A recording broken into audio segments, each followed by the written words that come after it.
mutant race. We are the mutant people. Hello and welcome to Mono Rants at the Movies, a podcast where we rant about our favourite cult and lesser known films, and was recently described and will henceforth be known as the podcast that covers films you may have seen at house parties. I'm one of your hosts and jack of all trades, Mono, and appearing for 2 scenes and then getting the fuck out of here is my co-host and master of none, Kira. That's why you always get the money up front.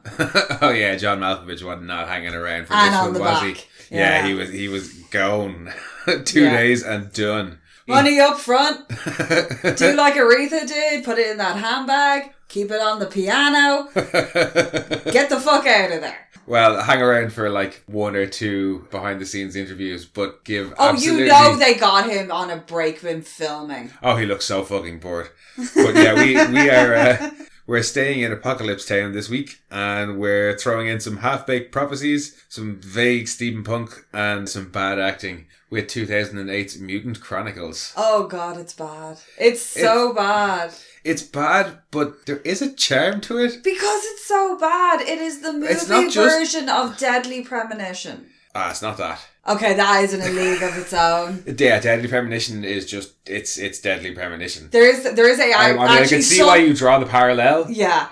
There is actually on YouTube a full playthrough of it. Just to show the insanity of that game. Yeah, we don't really talk about games too much on the podcast, but I would go on a gaming podcast to talk about Deadly Premonition. It's so bad. It's just fucking insane. But equally, this film is also kind of insane. This film, we recently discovered, as in about 3 days ago, that this is actually based off a role-playing pen and paper game. Well, that was where the initial concept of it came from. And once you know that, a lot of shit suddenly made a lot of sense. Yeah, well, a lot of the stuff that's included that you'd be like, what? Why did they include this? Makes sense when you realise, oh shit, there's a whole like reams of lore going on behind this. Oh, right. Oh, yeah, okay. Yeah, and you can actually see them moving through the different campaign stages as well. It is still set up very much like a D&D campaign would be. If you've ever had the joy of participating in one of those, they're great fun. I recommend it to everybody. Go and do at least one campaign. Oh yeah, super fun. Goes completely mental generally, especially within our group of friends. Yeah. But this, I read a little bit about the role-playing game and stuff. I'll probably talk about it a bit later. I was like, not sexy role-playing, because that would be weird. No, especially with the mutants. Yeah, and their big spiky dolphin fin things. The mutants, I'm sorry, but the mutants look like the flipper people from Paradise PD. With some staples in them. Yeah, they kind of do. I have questions about how they get around and do shit, because they're really... One of them flies a fucking spaceship. Yeah, how? Like, they got big spiky arms that, like, are longer than their actual... One spiky arm. I thought they got 2. No, they have 1 spiky arm. Oh, so they've got, like, one to pick up and one to stab with? Yeah. Ah, okay. Oh, they come equipped with a knife and a fork. Yes, basically. But yeah, they do. I'm going to do a summary before we just, like, blather our way through random bits of this film. A confusing amount of time in the past, a confusing space hell machine unleashes a plague of mutants onto the Earth. A confusing amount of time into the future, 4 battling corporations that control the Earth unwittingly break the ancient seal and unleash the machine. A monk from a confusing faith with a confusing prophecy must lead another ragtag team of soldiers down into the Earth with a confusing map to stop the machine and save mankind. Yeah. We gotta put up a picture of the box of the cover on this. Yeah, the confusing amount of time into the future is specifically because, and I'm going to be honest, the main reason I bought and watched this film is because on the front it has the name, which is Mutant Chronicles, and Ron Perlman's name, and Thomas Jane's name, and John Malkovich's name, and I was like, hey, I like all 3 of those guys. And it's the guy that wrote Event Horizon. But I didn't know that until about 2 months ago. No, but it's also the guy who wrote Event Horizon. Yeah, but it says on the front, welcome to the 23rd century, the new dark ages. So I was like, cool, and I turned over to the back, and the first line in the summary on the back is the year is 2707. And I kind of stopped and turned it over to the front again and was like, 23rd century? 2707. 23rd century. 27. Oh, this looks like a piece of shit. I'm buying this. Cue brain breakage. And bought it and watched it, and I mean, we've given it a good few watches over the years. Yeah, it's one of those movies that you make other people watch to see how bad it is, because you can't appreciate just how bad it is. Because it should be good. It's got a really good cast. It's got a really good director. It had a really good writer. Well, I don't know much from the other director, but it's funny you say that. Like, it should be good. Well, yeah, no, it's funny you say that about like forcing other people to watch it to see how bad it is, because we've never actually forced anybody else to watch this film, and a load of the IMDb reviews for this were quite, I'll call them forgiving, if not good. Yeah, and, loads of them were like, stick it out. Especially it does kind of get better towards the end as well. I mean, it does, but considering that the trashing that some of the other films we've covered have gotten in the past. Yeah. That this was getting forgiven for anything was amazing, because it is at times very, very messy. Visually very, very messy. Yeah. Narratively, it's all over the fucking place. Oh god, yeah, so many contradictions. But like cast wise, you've got Ron It's a really good Perlman. cast. Yeah, okay, so number one, you've got Thomas Jane, who's Major Mitch Hunter, who sounds like a porn star. Okay, it's worth pointing. Amazing cast. None of them act well in this. Oh god, no. But they all phone it in. Oh, no. Who doesn't phone it in? Well, John Malkovich does. He was just in a corner. Except for his last line. Yes. He gives it loads in his last line. Sean Pertwee gives it a bit. Sean Pertwee gives it a bit in his death scene. Yeah. And I don't think that's a major spoiler, because Sean is like his Sean beanie. Pertwee He's like his beanie brother. Yeah. He dies a lot. Yeah. Not as much as the Bean, but he gives it loads in his death scene, and his death scene's great, but he's very much phoning it in that opening scene. He's just like, this is just like Sarge from Dog Soldiers, but couldn't be arsed. Yeah, okay, so you've got, I was going to do a rundown, but Thomas Jane as Mitch Hunter. Major Mitch Hunter, who sounds like a porn star. Yeah. It does. Who's gruff, get the job done, give me the tools, I'll finish the job, kind of. Yeah, his introduction is fucking hilarious. Also, like, so the whole story of it is there's this machine that you said you wanted to do characters. I know, but that with the opening sequence, which features trench warfare in the future between the four major corporations that now run the planet, and see if I can remember. Mishima, which is Bauhaus, Capital, and Imperial. Yeah, there's no sorting hat or anything for these. I think it's just whatever you're born into. And then you've got this evil machine that turns people into mutants. It was hidden away by this brotherhood who decided to, by the looks of the map, bury it in fucking Poland, one of the areas that disappears the most during international conflict. Yep. That seems like a good spot to put it in. Yeah, it's right on a border between the machine, like fucking Imperial or like Bauhaus and one of the other ones. Like it's in like a major hot zone, and they're off up a fucking mountain. Yeah, the machine arrived after the last ice age, 10,000 years ago. Well, he doesn't say. He just says after the last ice age, which I'm assuming is the ice age. Yeah, because it's only 700 years into the future. The technology that is used to battle those mutants when the machine arrives originally, because they show you little flashbacks of it. It's swords and arrows and stuff, and it does not tally with what would have been going on. No, so I'm like, was there another ice age? But this is one of the things that the RPG and the pen and paper role playing game makes sense, because it's set a lot further into the future. Yeah. There could have been another ice age between now and whatever, which would make sense for technology still. The emergence of the machine and the second emergence of the machine, there's a much larger gap between them. It is supposed to be like thousands and thousands of years. So if it had been like that here, you could have had another ice age. Yeah. But this is only 700 years in the future, and they don't make reference to any ice age more recent than that. So yeah, it's kind of confusing. This machine arrives, these guys battled it, and some knockdown guy. I don't know, that's all very confusing. Oh yeah, like I said, the narrative's all over the place. There's a weird religious aspect to it going on with this brotherhood. Yeah, and it's like they keep talking about like God and forgiveness and a whole lot of like Christian related stuff, but there's they never a lot of Christian overtones. But they never mention Jesus, and this knockdown guy seems to be like their Jesus. But I'm so confused by that. It's still supposed to be the future of our Earth. It's not like an alternate Earth or anything. Yeah, and the weirdest bit is you've got them repeating the Ar Nahar, which is the Our Father, the prayer, but it's in Irish, and they do it in Irish, and fair play to who taught them to it, because it is actually phonetically accurate. It's about the only thing that's accurate. So a round of applause for whoever did that. Yeah, I'd be interested to know who was Irish that worked on this, because somebody definitely, probably from up north. Yeah. Given the accent that Ron Perlman uses. Oh, Jesus Christ, it's a dumb.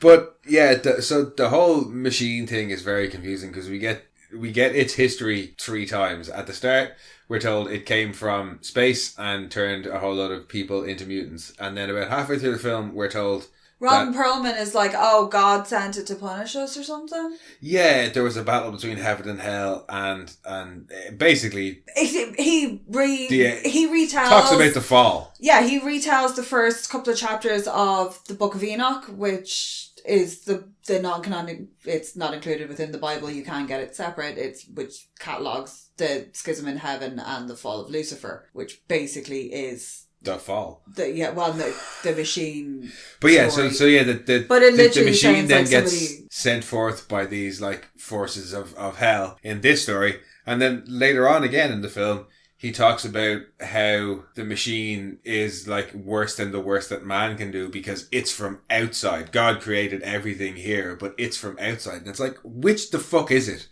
Okay, just pick a lane and fucking stick in it. The machine's like one of those useless machines. You know that useless box kit you can get, and it's a little like snap together puzzle box, and you press a switch and a whole load of shit happens, and then a little door opens and a little thing pops out and knocks the switch off, and that's all this box does. Yes. That's what this machine is. No, this machine makes mutants. Yeah, to go and drag other people back to it to make more mutants. Until there's no more, until everybody's a mutant. Yeah, and then its purpose is fulfilled. And then what's it going to do? Leave? Nothing. It's not like it's a machine from hell and or space. It's not it's not bound by your petty logic. I know, but why would it suddenly just like wake back up again and start doing shit? I know they're like, oh, the seal was broken. Ugh. Did you watch this film? I did watch this film, but I have many questions. I got very confused about it. But why is that what you're questioning? I just question how it started again, because like they broke a seal. Yeah, but the seal doesn't make it not work. They pulled a bit out of it that they mentioned later on. The bomb thing. We'll get to that. We'll get to the bomb. But they broke a seal. It's like vaguely religious. They broke a seal and unleashed the machine. This is like how... No, the machine was in a box just doing its thing until they broke the box, and now the machine is free. Okay. Well, no, because in fairness, the issue I have when they break the seal is that the machine is supposed to convert people into mutants, but they break the seal and like a whole lot of mutants just rush forth. Yeah. And I'm like, yeah, where did those initial mutants come from? Were they just piled back in, and then were they all in that city that's underground, the secret hidden city? The Lost City, that's not mentioned until the first time it's mentioned about 3/4 of the way through the film, and he's like, when they're in it? How did you manage to lose a whole city? It's like, what? Lost City now? Excuse me? Yeah. And then they explain it. It's like, oh yes, we forgot to mention this. Yeah, we're probably not going to make much more sense in this than the film does, but that's okay. Yeah. But yeah, so that's the machine. Yeah, Ron Perlman is a crazy monk guy. With a bad accent. With a really bad accent that fades in and out. He does give up on it at a couple of points in the film. There's a couple of points in the film where he's just like, nah, I'm not doing the accent today, guys. It's rather bizarre, and he's just... I don't know what he's doing exactly in this film. I don't even know why they gave him an accent. Nobody else has an accent. No, you've John Malkovich, who literally hangs around for 2 scenes and then gets the fuck out of there. Yeah, he plays. He's like the head of one of the corporations. He's Mr. Burns. Yeah, he's Mr. Burns, who has a... He's not leaving with everybody else to go to Mars, because apparently in steam-powered world you can have a spaceship. How? That's a whole other issue about how that works. Again, that's one of the things that the... Role-playing game makes sense of, because... But coal-powered flying machines. In world, it's supposed to be, because when the emergence happens, I can't remember what it's not called the machine in the world of the game, it's called something else. It's Every time you say the emergence, I keep thinking of Gears of War and Emergence Day. Oh yeah. But when it's like the dark hysteria or something like that. Anyway, when this like sounds evil power thing comes out, it fucks with all of humanity's technology, and any advanced technology stops working. What, it sends out an EMP as well? I don't know, the Wikipedia article wasn't that detailed, but I think they basically So they already know how to build spaceships. They just can't use like fancy circuits and shit. So they figure out how to make spaceships using coal and shit, and that's where they have their whole steampunk stuff. They do not go into any of that in this. No, I was like, surely somebody would have had an Apollo 11 design. Oh, sure, they've no resources. Duh. That's why they're all at war. Well, that's the other thing is if they're all at war to fight over the last scraps of resources, which is what we're told in the opening. How the fuck do they have enough coal to get like millions of people, well not millions of people, but evacuate enough people to Mars and to the moon? Also, if we're fighting over resources on Earth when we've colonized... Sounds like a fun weekend. Colonized Mars and the moon. Why are they still fighting over Earth? Yeah, that would chalk it up to one of the many things that does not make sense in this film. Also, the abundance of cast, because there is quite a lot of them. They basically gather like their little fellowship team and are like, here, take the bomb to Mordor. Kinda, yeah. And not unlike last week either. Yeah. You know, with a team of soldiers being sent off on but that works. Doomsday is way better. This should work. Like, I can see that, like, stylistically they were going for a kind of 300... Sin City, Sky Captain and the World of Tomorrow kind of look. Yeah, they pull it off in parts. Yeah. I'd say the scene when Ron Perlman's brother Samuel, Seamus, whatever. The English guy. He's brother Samuel. Ron Perlman is. Yeah, when brother Samuel is kind of explaining to his ragtag team of soldiers what the mission is and they're all back in the monastery. Yeah. It works in that scene because... Well, it just works. It looks well. It looks really good. But a lot of the other scenes, it really doesn't work. And some of the scenes, the CG is so dodgy. Yeah. Particularly the opening scene is very, like, messy and when the English muddy. Guy blows himself up with a grenade unnecessarily. That's kind of hilarious. There's a lot of times... It is hilarious, but it also makes no sense and it doesn't look great. Speaking of things that make no sense, my favourite thing that makes no sense in this film is Dorothy and Peter. I think it's Peter, but it's definitely Dorothy. Oh, yeah. Why do they get names? I don't know. We watch everything with subtitles. And there's a bit early on when, like, highly recommend watching everything with subtitles because sometimes the descriptive subtitles are gold. Oh, God, yeah. Dean dies hilariously in shower, being one of my all-time favourites. What did we see? We saw a subtitle yesterday of a description of what was happening on screen. Yeah, that was kind of weird. It was like subtitles of things that people were saying, and then it was like characters' legs shake. And I was like, we can see that. Oh, we were watching Have I Got News For You, and it was the going up and down on the Tower of Terror. It was funny. But yeah, so there's a scene where people are starting to evacuate and this mother is trying to escape with her child from all the mutants who are conveniently only attacking the soldiers and not the civilians. Yeah. But that's another story. Yeah, so they get separated and these soldiers are like, kind of like, we'll take the kid type thing, and he gets on the transport. She only has one ticket. She can't find the other ticket. She lost it in the scuffle. Oh, yeah. Because damn mutants. And they take the kid, and the transport goes to take off, and then another transport comes out of fucking left field and smashes into it, and it explodes. Transport out of fucking nowhere! And Dorothy is screaming, and I know she's called Dorothy because the subtitles told me she's called Dorothy, and I think she screams Peter, so I'm like... Okay, the kid dies. The way we followed her, she's probably going to be a character that's being introduced because it's fairly early on. Yeah, and it focuses on her quite a lot. Like this scene is a good 60 seconds before we follow her, I'd say, before the transport crashes into the one that her son is on. Yeah. And then both transports crash on top of Dorothy and that's it. Yeah, that's all we get to see. It's great. I have no idea why that's Why was she named? Why did we get to see that? I have no idea. But then you've got Roger Ashton Griffiths, who's also in this, and you'd know when you see him because he's in loads and loads of stuff. Who's he in this? But he's credited as being Science Monk. He's the one who explains like Science Monk, yes. Yeah, and he actually has like a role and is talking to them and actually has like quite a few scenes. And he's not got no name. He's Science Monk. He's Science Monk. Like, and he's been in fucking tons of stuff. The Science Monk who knows everything and nothing about the bomb. Most people who would probably recognise him, he was Mace Tyrell in Game of Thrones.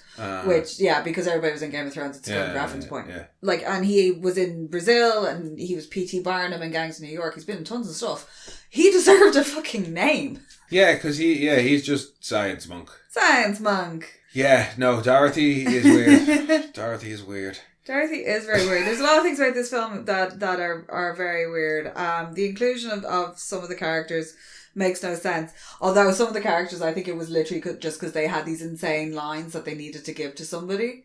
Juba's line about his tattoo. His tattoo is kind of cool because it's all these little fish, and then there's a big shark at the top, and each fish is a kill. Yeah, and Devon Aoki's character asks him, "Are you the shark?" And he says, "No, I'm just a guy with a gun." Or sorry, no, Death's the shark. I'm just a guy with a gun. Oh, and the way he delivers it, though. There's some brilliant and very hilarious delivery of lines. I think my favourite one is from Thomas Jane at the start when Sean Pertwee asks him how many tanks are coming in. 5 APCs. It's just bizarre. It's a really bizarre choice. There's some points in it where all the weird, it's just stressed in a really odd manner, and there's people act in really bizarre ways. There's two characters I do quite like in this though. I do like Steiner. Yeah, Maximilian von Steiner and Corporal Jesus de Pereira. The Jesus. He is fucking great. He's like a knockoff John Leguizamo. I was saying he's like Spoon from Dog Soldiers crossed with Luis from Ant-Man. Yeah. With a white phosphorus shotgun. Yeah, which looked like it had been lifted out of Bioshock. It looked like the shotgun with all the features on it. Maximilian von Steiner is fun as well. He's got a couple of great lines. Just point of interest, if you go to the cast listing for this on IMDb, Louis Echeverria, I can't say his surname, El Jesus, has the wrong photo and is apparently Thomas Jane. That could just be your phone. No. Because I tried reloading it. Yeah, no, those two are quite fun. Particularly El Jesus. Devon Aoki is just kind of there to be pretty and lethal, which I do think she does extremely well. And so is Severian. I can't remember the actress's name. Anna Walton. Yeah, they're both kind of... I refuse to believe that she did that haircut with a sword. Mulan, I can believe, cut her hair with a fucking sword. But like, because you're not buying that, no? No, I'm not. That is a fucking well-tailored, well-razored pixie cut. And she has that real elfin, big doe-eyed look to her that like it really fucking suits her. She's really striking with it. But yeah, no, she's there hacking away at it with a dagger in the bathroom when she's been chosen to go on her quest. Yeah. No. Yeah. That's like your one dyeing her hair in the sink and gone girl. No. Does not work. That's most of the characters from the team that go in. You've got Juba, you've got Valerie Duval, who's Devon Aoki, Severian. Why did they make her a corporal? They're all soldiers. They're all various soldiers. I thought Devon Aoki's character was like a mother of 2 young children. She is, but she's also a soldier with like 61 kills. Because he's like, so many kills for somebody so young. And the terrible line about... God, yeah, I forgot about his horrible narration over when they do that like atypical thing where they're going through, when they're like introducing the team, they're going through all their files and they all have like the different logos at the top so you can see which corporation they're working for. And still better than the fucking Suicide Squad one. It is better than the Suicide Squad one, but it has the stupid fucking his voiceover on it, and that he goes very Irish on that the one voiceover. About for John Patrick Maguire, the guy who dies stupidly with the grenade. I was quite sad to see him go.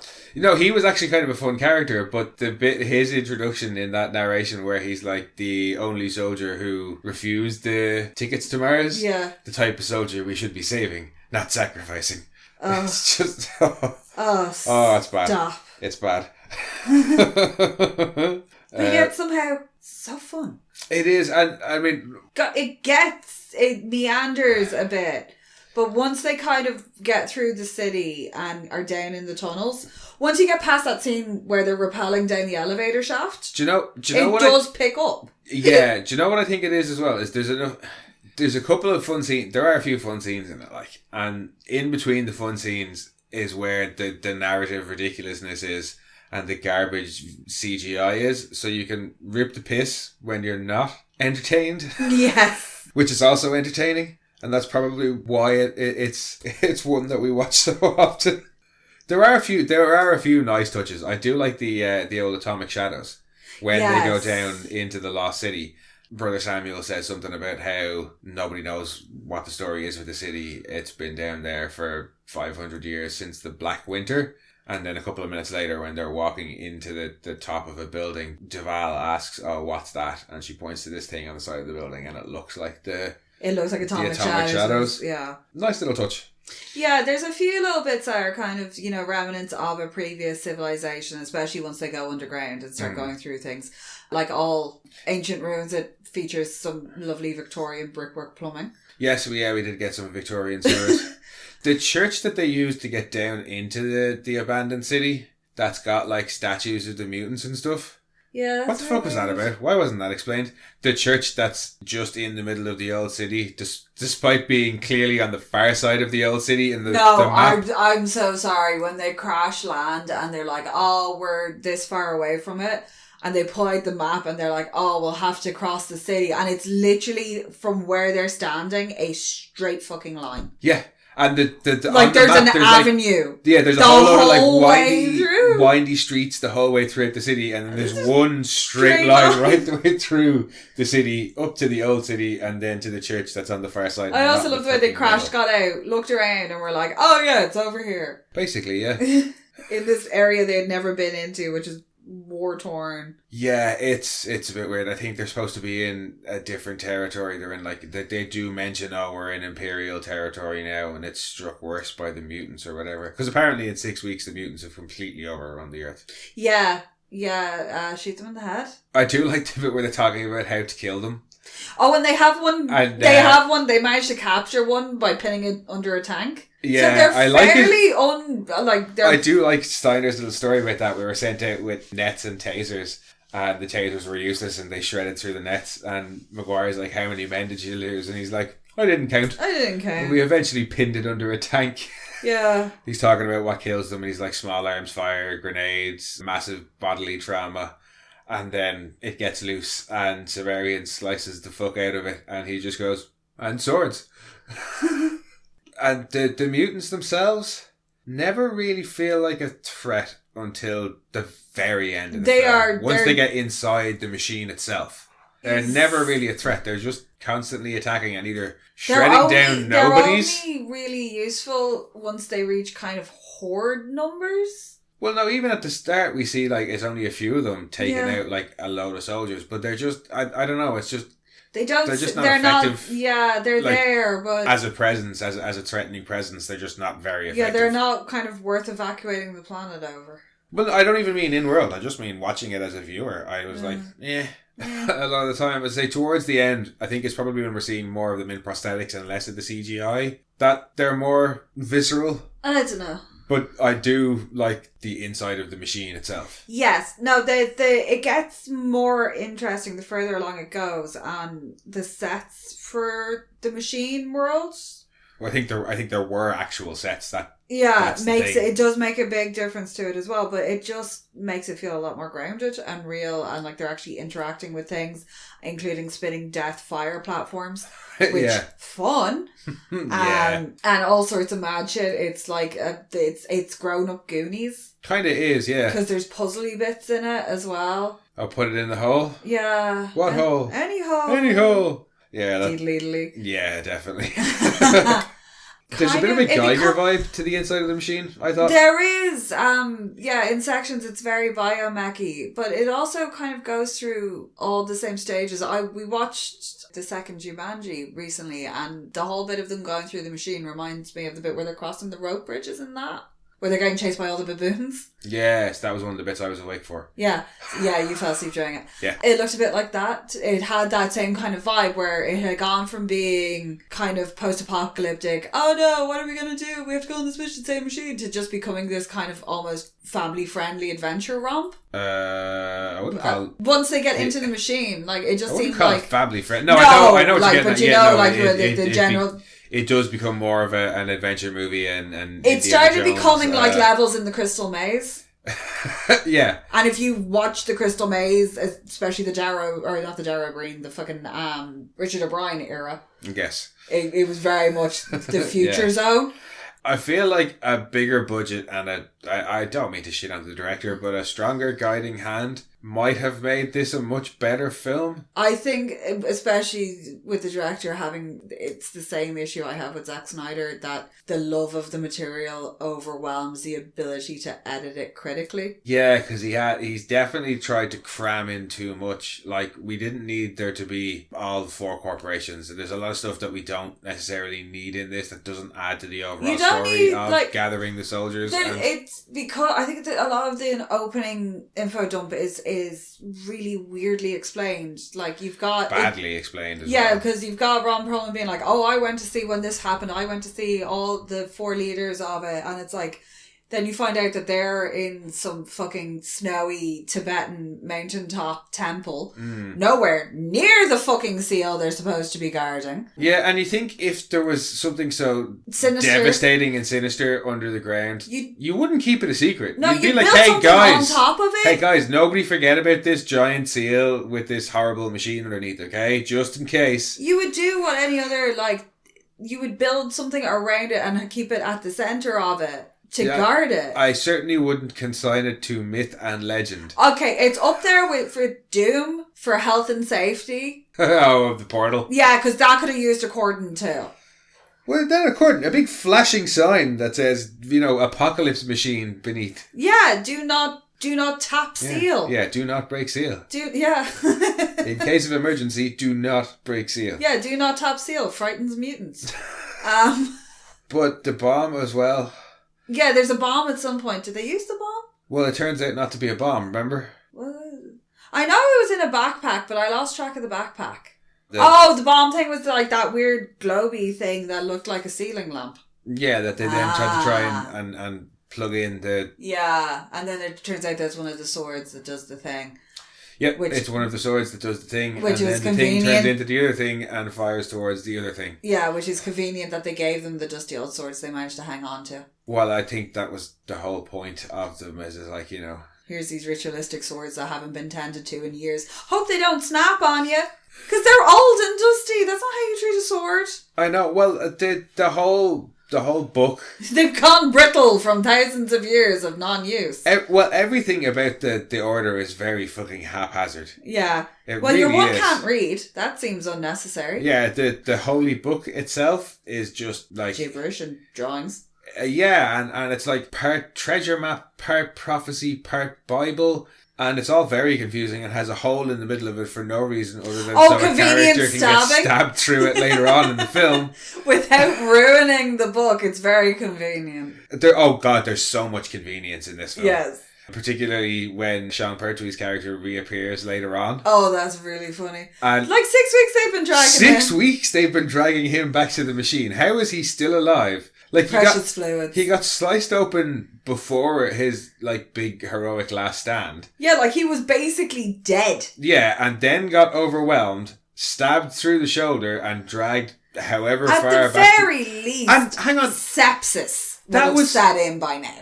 That was at the site of the seal breaking, or nearby, because they Where the fuck have they been dragging him around the place? But 6 weeks later, when the whole world is nearly overrun by mutants, they still haven't dragged this one dude back.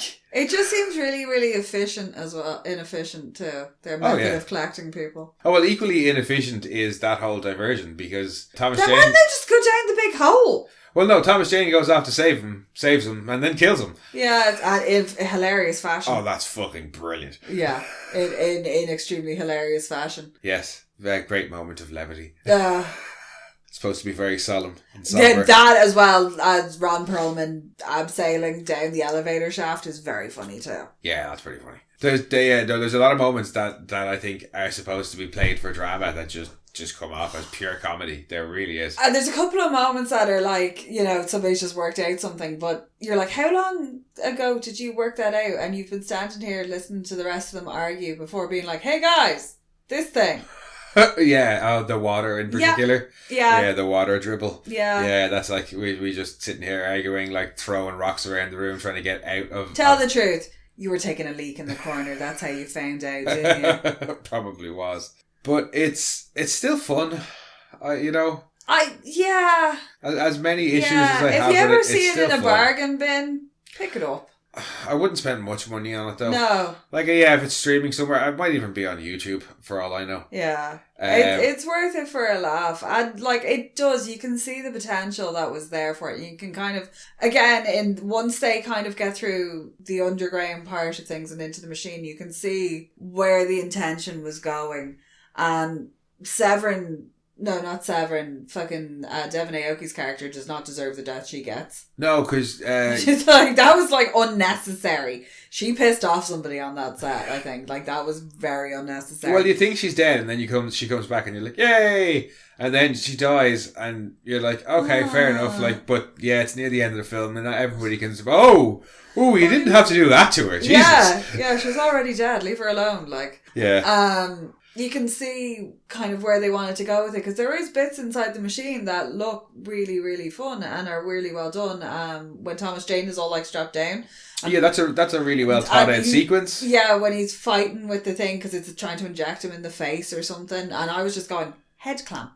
Why doesn't it have a head clamp? Like, it doesn't seem to care what way the body is positioned. It holds it down. I think it did try to, but it missed or something. Not to try and defend this film or anything. No, because it is truly, truly awful. But that bit's done well. And you can kind of see the style that they were going for. It's just... that's the most annoying thing, is it isn't bad the whole way through, but it's not good the whole way through. No, and it's kind of like the girl with the curl. Yeah. When it's good, I wouldn't say it's very, very good, but when it's bad, it is fucking hard. Yeah. And it's not so bad that it goes the whole way around to being good again. No, it's not like Plan B from Outer Space or Teenagers. Teenagers from Outer Space. Yes, which is so bad it is a pinnacle of modern cinema. Or just anything by Ed Wood. Yeah. Yeah. Plan 9 from Outer Space. Yeah, there we go. Plan B from Outer Space would be a very different film. Ooh. Intergalactic abortions. Yeah, that's up there with Earth Girls Are Easy. No. What is it called? I think it is Earth Girls Are Easy. With... my brain is not Jim working. Carrey, Jeff Goldblum. Yes. And one of the Wayans. One of the Wayans is in it, and you're one who's in Beetlejuice. I've forgotten her name as well. What is wrong with my brain? We're never good at names. No, Gina Davis. There we go. If you say so. Think so. But yeah, no, it is. When it's good, it's fun, and there are parts of it that are really enjoyable. Really enjoyable and quite charming. In parts it's funny. But it just doesn't come together overall. Right now. No. It just doesn't. And it just never meshes well. Something is always slightly off. Yeah, no, I think you've hit the nail on the head there. If the writing is good, the visuals are off. Yeah. If the visuals are good and the action is good, the narrative is making no sense. If the narrative is good and the visuals are good, the acting is shit. Like, it just... Yeah. Something never makes sense. Or yeah, there's always one thing at any given moment that you can be like, that's a bit shit. Whether it is as you said, the acting or the visuals or whatever. It's like... Even the music at parts. Yeah, it's like, here's these 3 things, you can only choose 2. Basically, yeah. And visually, it's almost like it was filmed in reverse order. Because that opening scene does look like trash. And the ending is probably the most polished looking of the film. Well, apart from the very closing visual isn't great. But anything to do with like fire and explosions, visually. Yeah. I don't know what the budget was for it though. John Malkovich. Yeah, John Malkovich was 50% of the budget. The rest of the cast was either 45% of the budget and 5% for everything else. It does look like that in parts. And that's the thing is, there are, like, we know they're good actors. Yeah. Nearly all of them. Any of them that I've seen before are good actors. This was very, very similar to Bunraku, where every time we looked people up and we kept seeing this being on their roster as well, being like, oh, well, this has popped up on, like, 4 or 5 people that I quite like. Yeah. I'll go and watch it, and then be like, what is this? Why is this? How is this? Whereas Bunraku, to us at least, is a gem. Yeah. No, it just doesn't work, I think. Yeah, it's just a perfect example of everything should work together, but it just doesn't. Yeah. And I can't pin. Well, I suppose, as I said earlier, I think it is more money would have definitely helped, and like a stronger guiding hand. Whether that is, it might not have been the director. Whether it's just producers who believed in the film as well. No, I'd be interested to see how. I meant to actually check it out to see how many different VFX companies were involved in it. Because sometimes if you have 2 or 3 companies working on one film, it can lead to a very, very disjointed appearance, especially if you've got one lot doing the opening trench sequences versus all the stuff in the city versus all the stuff in the machine. Yeah. They are 3 very distinct styles. And sometimes if it's not one overall company doing the whole thing, it can lead to changes True. As well. Or was that a deliberate choice to make it look like they were moving through campaign levels? I know it was offered to a bunch of different directors before the director who took it. Yeah. So there may have been, at different stages of pre-production with different ideas around it. Like, so I don't know. There could be there could have been a whole lot of things that went on behind the scenes. I do like to try and give as much benefit of the doubt and be like, we don't know what went on behind the scenes. We know that we don't know why this piece of shit is a piece of shit when it shouldn't be. Well, I mean, maybe it should be, but we don't know why. But that's like in saying that the new Hellboy tanked, even though it's Neil Marshall. Well, I haven't actually watched it. No. I will eventually get around to watching it. But it's not that I'm a huge comics Hellboy fan or anything like that, and I'm like, oh, I'm not going to watch this. Or even a huge fan. I am a big fan of the original films, but not that I was against the reboot or anything. I just haven't gotten around to watching it. No, but then there was a lot of things, and he said a lot of stuff himself about how there was a lot of studio interference, and that can affect the look and the feel of a movie, especially if they bring in somebody else to edit it or re-edit it differently. We've seen it with other things where trailers come out and none of the footage of the trailer has actually been in the film because it's been re-edited by a studio. Yeah. The most notable obviously being the Zack Snyder Justice League, because that's not the same film at all. No, fuck that. The most obvious is The Bay. that trailer piece of is shit that's getting it. Why am I giving that film another fucking mention? Because it makes you so angry. But no, that was a goddamn misleading trailer. It made it look like some sort of viral zombie film. It looked like it was going to be really, really good, and it really, really wasn't. No, I said it last week, and I'll say it again. It's a piece of shit. No, you kind of wonder if he got everybody on board on this by saying, this person's attached. He made a 7 or 8 minute short film to show to actors and producers and stuff to get them on board. That was a little just a short film to kind of show the tone and the overall feel of what he wanted from the world. And I'm like, I want to see what he showed everybody. Yeah. I want to know what was on that. Yeah, because do you not remember a couple of years back there was that 15-minute short Power Rangers one? Oh, that was with fucking Mark Paul Gosselaar and who? Zach Morris. Oh yeah, and a few others in it, and it was like this dark. It was the height of dark gritty reboots, but it was this kind of more savage version of Power Rangers, and then we were like, "This is brilliant! Can we have a full length movie of this? We will all watch the shit out of this." No, and then we got that whatever the terrible film was. Same with Mortal Kombat. Yeah. That web series. The web series. I can't remember what it was called. Legends or something, I think. That was really, really good. And then we got that piece of shit film last year. There was a Harley Quinn web series as well. That was a fan-made one that was really, really good. That was where my old ringtone came from. Yes. The creepy circus music. Yeah, one of the few circusy things that you will abide by. Yes. Yeah, sometimes I'd the difference, the lost in translation element of it. Yeah, because as I say, when I looked into the pen and paper RPG, it actually, I wish the Wikipedia article was a bit more detailed. Because I actually wanted to know a lot more about the world, and it was quite cool. And if it had been worked in better in this, it might have made the world feel a bit more fleshed out and lived in, because it opens with trenches, massive tanks, and your man is literally that meme, drive me closer, I want to hit it with my sword. Yeah, he basically is. It's hard to get a sense of what's supposed to be going on, because it's frontline. Hard to get a sense of the world. Yeah, because it's frontline, World War I style, trench warfare, gas masks, people on fire, the whole shebang. Yeah. And then in the cities, it's almost turn of the century. Yeah, it's weird. Where the monks century. Are is very medievally. You never know where including the anything is. scary stairs. Oh yeah, that's a terrifying looking stairs. The scary stairs. Yeah, you never know where anything is going on, really. No, everything's very scattered. Except for where the machine is, because we're shown that on a map. Yeah. Everything else could just take place anywhere within the world. It's very scattershot. Yeah, which doesn't help. No, and it's just as I say, when I kind of read into the RPG, and I'm like, yeah, they could have made a really good film or miniseries out of this had the right elements come together, but they just didn't for this, I think, unfortunately. But there's also no sense of urgency at all in stopping this, because they're like, the mutants have basically overrun and everybody's left. Yeah, and Mitch Hunter just keeps going on little diversions. Yeah.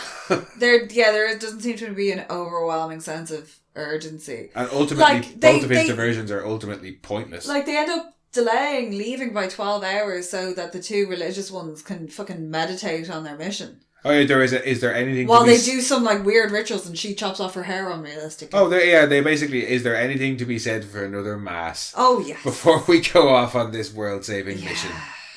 Yeah. I think that's about everything I have to say about this. Yeah. I won't call this a piece of shit, because it's not fair to call it a piece of shit, but it is a bad film.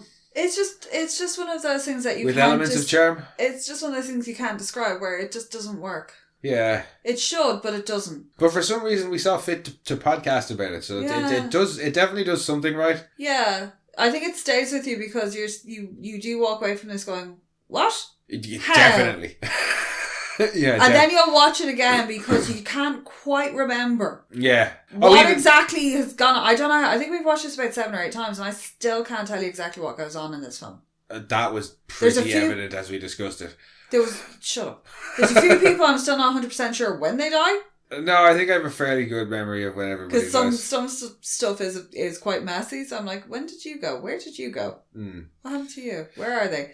It's also very dark in places too, which does not help. The whole film is very dark. Yeah. Very dark. And that, except for that scene I was talking about earlier in the monastery, the film is so dark. Sometimes the fact that they're going for this kind of 300 Sin City Sky Captain look is nearly lost. It's so dark. But visually it's a bit of a mess too, unfortunately. Yeah. Money definitely would have helped that department. Yeah, I just think it could have been put better, like when it was being edited. The narration could have been better executed because you get the story, you get all the setup in a really disjointed way. Yeah, the narration isn't consistent at all where and when it's used either. No. So it's very jarring, it's very hard to kind of keep track. They keep changing what they're saying, which doesn't help. Yeah, it doesn't help that Samuel can't keep his story straight, does it? No. But it all works out in the end. Not for him. No, not for him. Not for any of the characters. No, not really. No. But the world is saved. Woo. And Mars is fucked. What about all the remaining mutants? The mutant machine's just left, so it can't make any more.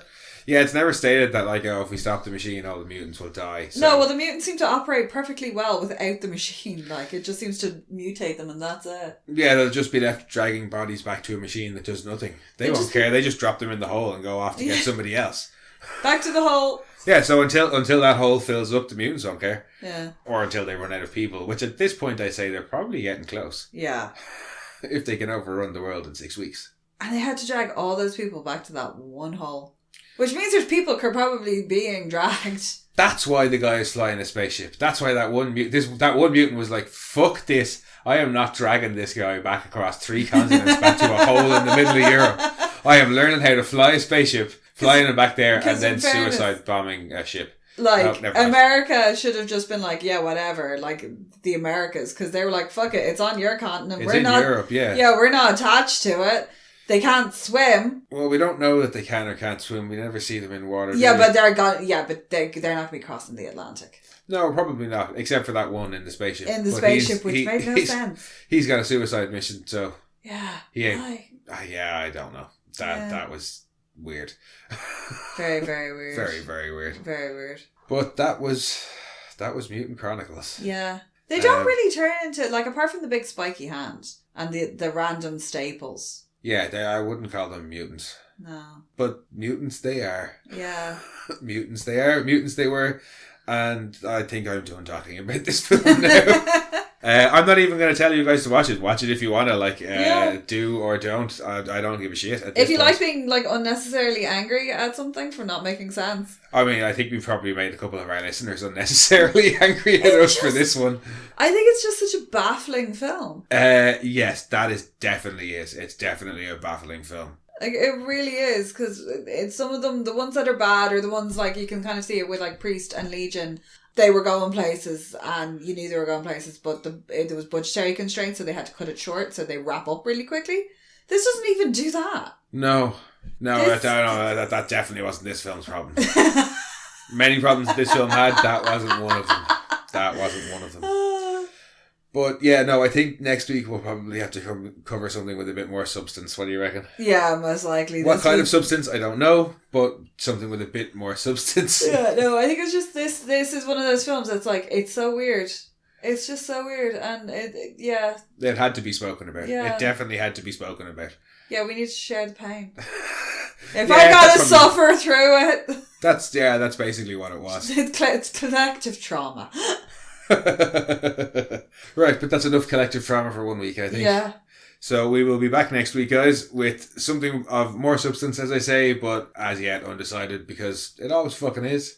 And we wouldn't be monorants if we knew what we were going to do next week. I want to do Eight-Legged Freaks, but I don't think you'd want to watch that. No, they definitely wouldn't fit the bill for something of more substance anyway. No. But we will be back next week, as ever. If you want to give us some suggestions to help us out, please help us out. Yeah. Please help us out. Or movies you think we'll enjoy. Oh yeah, even if it's not for the podcast, if it's just something you think that we'd be like, check out that film, let us know. Yep. You can share us on Twitter at rantsmono. You'll find us on Instagram occasionally at monorants_the_boys, and you can send your own rants to monorantspodcast@gmail.com. And we'll see you next week, guys. Bye bye. We are Science Fiction Remnant. This is the Funny Science Fiction Podcast. We are the Caribbean Science Fiction Network. We are Monorants. We are One Accord Level 2 Podcast. This is Sci-Fi.